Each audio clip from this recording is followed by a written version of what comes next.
Hi, welcome to Extendoffice channel. In this tutorial, we will introduce two methods to insert specific number of columns at fixed intervals in Excel. Let's begin now. The first method is using VBA Code to insert specific number of blank columns into data range at fixed intervals. In this case, we need to insert 3 columns after 2 columns intervals in the data. Press the Alt plus F11 keys to open the Microsoft Visual Basic for Applications window. To create a new module for Sheet 1, please click the Insert tab, then click Module. Paste the following macro in the module window. By right-clicking on the blank area, then click Paste. Click the Run sub, or press the F5 key to run the code. A prompt box pops out to remind you to select the data range.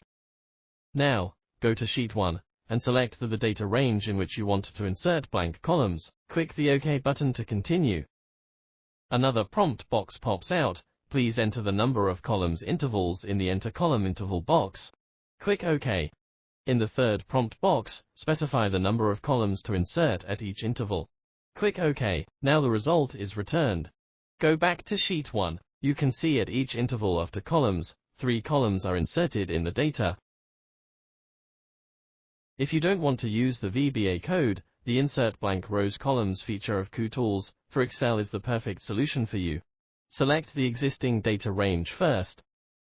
Then go to the Kutools tab, click the Insert button, then click Insert Blank Rows Columns. The Insert Blank Rows Columns dialog box pops up. You can see the data range you selected earlier is displayed in the Range box. Choose the Blank Columns option in the Insert Type section. After that, specify the numbers of columns intervals and columns you want to insert at each interval. Here I input 2 and 3 separately. Click the OK button to finish the setting and get the result.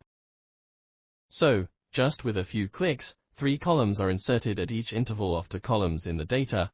It's simple as that. Thanks for watching.